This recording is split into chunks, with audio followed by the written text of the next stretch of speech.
Hello, future doctors. Welcome to our YouTube channel MedG Exam. I am your mentor Avinash sir. I believe in smart work over hard work.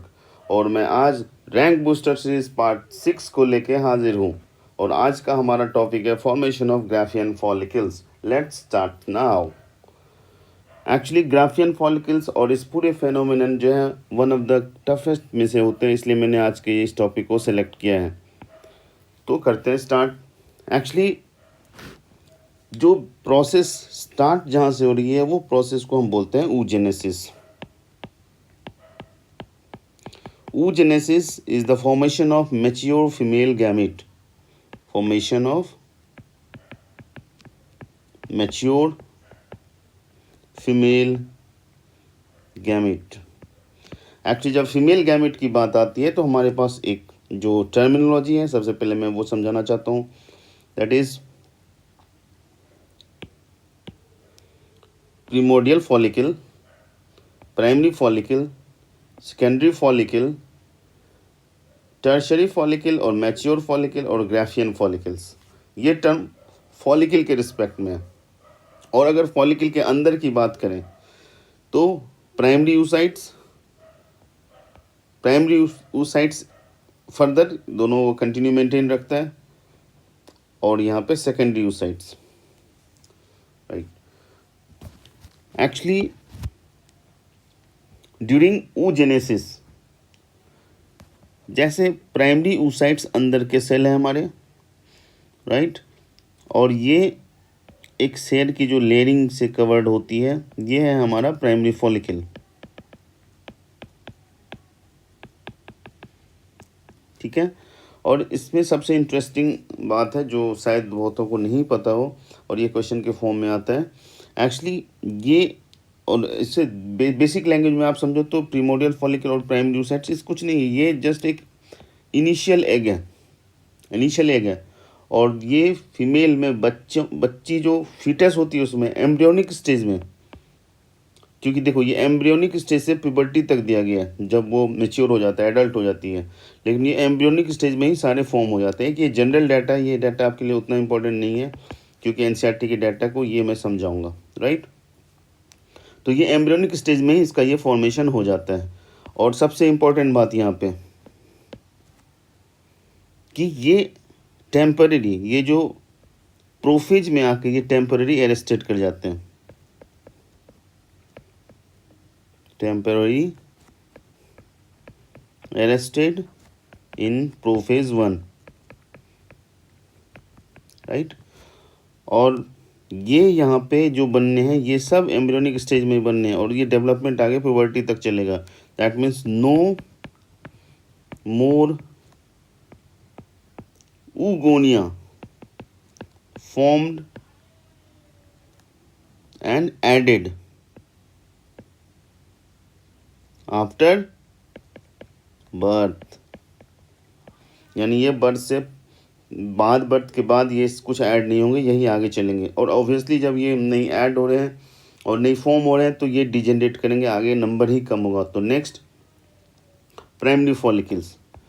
तो जब ये primordial follicles primary follicles में convert होगा तो ये हमारा जो primary follicle का सेल है और उसके चारों तरफ एक सेल की लेयरिंग हो जाएगी.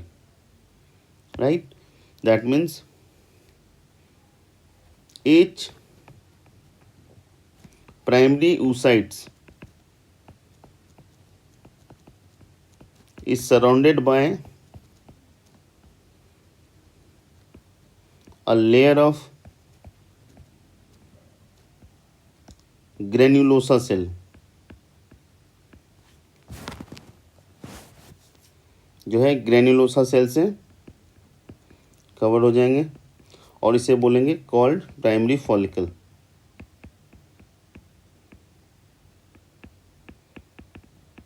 नो प्राइमरी फॉलिकल तक क्लियर हो गया. अब प्राइमरी फॉलिकल्स के बारे में ये जो डाटा दे रखा है पहले मैं ये समझाऊँ. ऑब्वियसली ये प्राइमरी फॉलिकल्स जो है अभी ये भी प्रोफेज में ही हैं एक्चुअली, और ये ड्यूरिंग प्यूबर्टी है, यानी कि बच्ची अभी एम्ब्रियोनिक स्टेज में फॉर्मेशन हुआ, बच्ची बड़ी हुई और एडल्ट आने तक ये अरेस्टेड है इसी कंडीशन में. अब जब वो प्यूबर्टी के स्टेज पे है तो इसमें ये प्राइमरी फॉलिकल का कन्वर्जन होता है। और देखो ये जो डाटा दे रखा है ये बोथ ओवरी को मिला के है, ये बोथ ओवरी को मिला के है 1,20,000 टू 1,60,000। इट मीन्स एक ओवरी को ले इसका हाफ कर दें तो ये हाफ हो जाएगा 60,000 टू 80,000। ये पर ओवरी है, क्योंकि ओवरी बॉडी में पेयर होता है, हम एक बायलैटरल सिमेट्री है, तो इस साइड एक ओवरी है, इस साइड एक ओवरी है, तो इसीलिए इधर से 60K टू 80K और इधर से भी 60K टू 80K। एक हेल्दी फीमेल की बात कर रहा हूँ। नाउ ये प्राइमरी फॉलिकल, अब जब सेकेंडरी फॉलिकल में आते हैं तो ये जो पहले वाला लेयर था, आप ये देख सकते हो कि ये लेयर तो ऑलरेडी है ही, और उसके बाहर जो हमारा ये लेयर था ये भी है। उसके अलावा एक अलग से ये लेयर यहाँ पे क्रिएट कर लेता है, ये एक अलग से लेयर क्रिएट कर लेता है, ठीक है। That means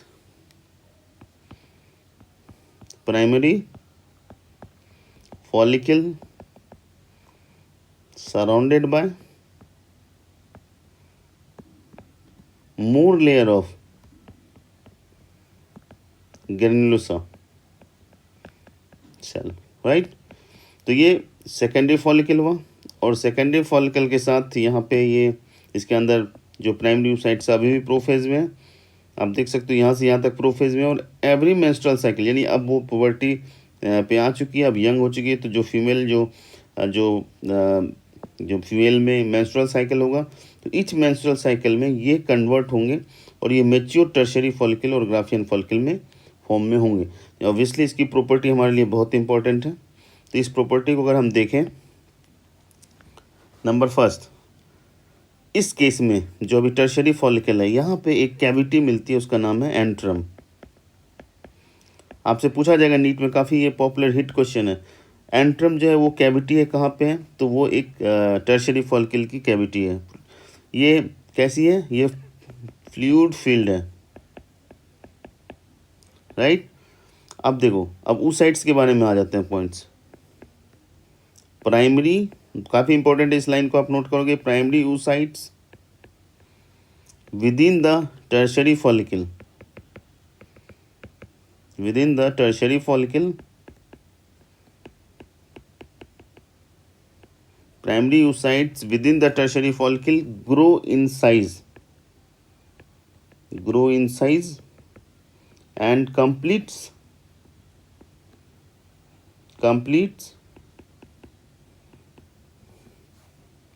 its meiotic division।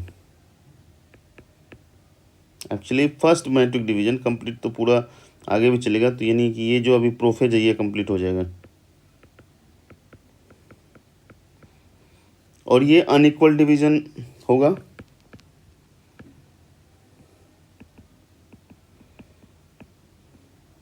और इससे ये सेकेंडरी oocytes, एक सेकेंडरी oocytes और दूसरा फर्स्ट पोलर बॉडी बनाएगा। क्योंकि देखो जो सेकंड नेक्स्ट जो डिवीजन होगा वो बहुत इंपॉर्टेंट है, मेडिकल में वो क्वेश्चन काफ़ी पूछे जाते हैं, पूछे गए हैं पीछे भी।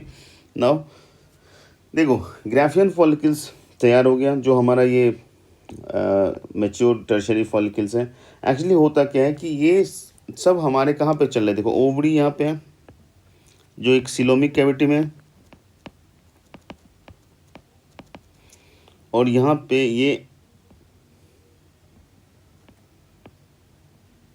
ये फेलोपियन ट्यूब है यहाँ से, और फिर आगे चल के ये यूट्रस है। एक मैं जनरल सा डायग्राम बता रहा हूँ जिससे आप इन चीज़ों को समझ पाओगे। तो देखो यहाँ पे ओवुलेशन हुआ। एक्चुअली देखो ओवुलेशन जो होता है वो 14th डे, एक जनरल जो है नॉर्मल डाटा है एनसीईआरटी का 14th डे। देखो मेंस्ट्रुएशन साइकिल का जो पीरियड होता है, मेंस्ट्रुअल साइकिल का जो पीरियड होगा तो वो 28 डेज का है। उस 28 डे में जो 14th डे है उसमें ओवुलेशन हो रहा है। ओवुलेशन कहाँ हो रहा है, ये ओवुलेशन सिलोमिक कैविटी में हो रहा है। ये भी एक कन्फ्यूजन है, लगता है कि भाई सिलोमिक कैविटी में क्यों होगा, क्योंकि ये तो एब्डोमिनल कैविटी है, और यहाँ से ये फेलोपियन ट्यूब में एंटर करेगा, ठीक है। तो देखो जो इनके फ्यूचर है, ओवुलेशन इसलिए हुआ था क्योंकि इसको फर्टिलाइजेशन होना, अगर फर्टिलाइजेशन नहीं हुआ तो फिर ये नेक्स्ट जो मेंस्ट्रुअल साइकिल के थ्रू ये डिजेनरेट होते हुए निकल जाएगा, राइट। इसे नहीं पता कि आगे क्या होना है। अब जो यहाँ पर रप्चर ग्राफियन फॉलिकल इन फैलोपियन ट्यूब, क्योंकि ये जो ग्राफियन फॉलिकल अभी यहाँ पे ये अब रप्चर करके यहाँ से क्या हो रहा है, ये निकल रहे हैं बाहर, ठीक है, ओवुलेशन हुआ है। अब देखो यहाँ पे, अब ये मेटाफेज में आ गया, यानी यहाँ पे प्रोफेज से मेटाफेज यहाँ आ गया, प्रोफेज से ये मेटाफेज आया, ये एक इम्पॉर्टेंट है। और ये oocytes in ampulla part of fallopian tube, क्योंकि यहाँ फेलोपियन, क्योंकि ये एम्पुलरी रीजन क्या पे, यहाँ पे रीजन ऑफ फर्टिलाइजेशन होता है, रीजन ऑफ फर्टिलाइजेशन जो नॉर्मल रीजन है वो एम्पुलरी इस्थमस जंक्शन होता है, एम्पुलरी इस्थमस जंक्शन, तो ये वहाँ पे आ रहा है फर्टिलाइजेशन इन एम्पुला। अब देखो यहाँ पे दो कंडीशन है, अगर ये फर्टिलाइजेशन नहीं हुआ, फर्टिलाइजेशन तब होगा जब कॉपुलेशन होगा, और वो भी बिल्कुल टाइमिंग जो है उसके साथ कंप्लीट हो गया, अगर किसी वजह से वो नहीं हो रही है तो ये सेकेंडरी उसे डीजनरेट कर जाएगी, तो इसका आगे का चेन खत्म। If fertilization takes place then second meiotic division complete during fertilization, यानी सिंगेमी, जिस समय ये ओवम है और ये स्पर्म है, और ये जिस समय ये इंटर करेंगे उस समय फर्टिलाइजेशन, ड्यूरिंग फर्टिलाइजेशन जैसे इंटर किया उसके बाद ये सेकेंड मियोटिक डिवीजन करेगा, और यहाँ पे फिर एक पोलर बॉडी बनेगा, राइट। ये सबसे बड़ा इंपॉर्टेंट क्वेश्चन है। देन फॉर्मेशन ऑफ ओवम और formation of zygote after completion, जो कंप्लीशन ऑफ फर्टिलाइजेशन होगा, इसके फर्टिलाइजेशन से इसके कंप्लीट हो जाएंगे फॉर्मेशन, राइट। नाउ इधर फर्टिलाइजेशन हो गया। अब next rupture Graafian follicle in ovary, actually हो क्या रहा है कि ये ओवरी अभी फिलोपियन ट्यूब में घुस गया, जो ग्राफियन फॉलिकल जो थे ये ग्राफियन फॉलिकल जो है इसमें घुस गए, तो इसके अंदर आने पे जो फिलोपियन ट्यूब के साथ जो इसकी चेंजिंग हो रही है, जो हमने एक्सपेक्टेशन करा वो ये था। नेक्स्ट में इस ओवरी के अंदर क्या हो रहा है, आई मीन ओवरी से बेस्ट वर्ड आप ग्राफियन फॉलिकल्स बोलो, जो इसके अंदर क्या चेंजिंग हो रहे हैं। देखो रैप्चर ग्राफियन फॉलिकल से जो स्ट्रक्चर, देखो धीरे धीरे ये जो रैप्चर होकर निकलेंगे यहाँ पर, तो ये तो एग वाला पार्ट निकला यहाँ पे, ये एग वाला पार्ट यहाँ पे निकला, ये वाला पार्ट जो है ये तो अभी भी इसके साथ है ना, तो ये रप्चर जो ग्राफियन फॉलिकल है ये एक्चुअली तुम्हारा कैरपस हेम्बेरिकम होता है, राइट। और ये एक इनिशियल स्टेज है जो बाद में initial stage of corpus luteum के नाम से जाना जाता है, और फाइनली ये स्ट्रक्चर कॉर्पस ल्यूटियम के नाम से जाना जाता है। कॉर्पस ल्यूटियम ये बहुत ही इंपॉर्टेंट है, क्योंकि देखो कॉर्पस ल्यूटियम से बहुत सारे हार्मोन्स हैं जो निकलते हैं, राइट, जो हम देखेंगे जो प्रेगनेंसी को सपोर्ट करेंगे, क्योंकि अगर ये फर्टिलाइजेशन होता है तो ये प्रेगनेंसी को सपोर्ट करता है। तो देखो उसमें से एक जो हार्मोन है जो यहाँ इंपॉर्टेंट है, यहाँ पे दिया गया है। देखो कॉर्पस ल्यूटियम क्या हो गया, प्रेगनेंसी अगर होती है तो ये कॉर्पस ल्यूटियम जो होगा ये आगे डेवलप करेगा, क्योंकि ये प्रेगनेंसी को सपोर्ट करना है, और इसी कॉर्पस ल्यूटियम से प्रोजेस्टेरॉन निकलता है। प्रोजेस्टेरॉन क्या करेगा, ये सपोर्ट करेगा प्रेगनेंसी को, और प्रेगनेंसी हुआ है इससे कैसे पता चलेगा, तो एक एचसीजी हार्मोन है, ठीक है, वो भी देखो कॉर्पस ल्यूटियम जो है वो पास्चुरेशन जो होगा आगे प्रोसेस होगा, तो कंफर्मेशन प्रेगनेंसी जो होगी उसमें एचसीजी एक हार्मोन का रोल होगा, यानी होता है ह्यूमन कोरियोनिक गोनेडोट्रोपिन। और मैं आपको ये भी बता दूं कि यही प्रेगनेंसी का टेस्ट भी होता है, प्रेगनेंसी का टेस्ट, यानी ये अगर पॉजिटिव है तो वो प्रेग्नेंट है, और इस टेस्ट को जो हम टेक्निकल टर्म यूज़ करते हैं वो होता है ग्रेविड टेस्ट, ग्रेविड टेस्ट, यानी कि ये यूरिन में आएगा। देखो बॉडी में ये चीज़ आएगा तो यूरिन, और यूरिन में इसकी स्टडी की जाएगी जब आप कल्चर करोगे, जो पैथोलॉजिस्ट करेगा, तो एचसीजी का एक लेवल बढ़ा हुआ आएगा, क्योंकि ये निकल कहाँ से रहा है, यहाँ से, और फर्टिलाइजेशन होने के बाद ही ये निकलता है, तो ऑब्वियसली ये कन्फर्मेटरी टेस्ट हुआ। अगर डिजेनरेट करता है कॉर्पस ल्यूटियम तो फिर ये भी देखो नीट में पूछा हुआ क्वेश्चन है, degenerate corpus luteum is called corpus albicans, ये थोड़ा येलो कलर का हो जाता है, और फिर ये डिजेनरेट करके बाहर निकल जाता है बॉडी से, राइट। तो ये हमने अभी देखा एक शॉर्ट में कि ये पूरे ग्राफियन फॉलिकल्स तक का फॉर्मेशन, राइट। उसके बाद अगर वो फॉर्मेशन वहाँ से हो रहा है तो रास्ते में जो फेलोपियन ट्यूब तक उसमें क्या चेंजिंग आएंगी, पॉसिबिलिटी क्या है, और खुद के उस ओवरी के अंदर क्या चेंजिंग आएंगे, राइट। आई होप कि आपको बहुत अच्छे से समझ में आ गया होगा। अगर कोई डाउट होता है तो आप जो है बॉक्स में डाल सकते हो।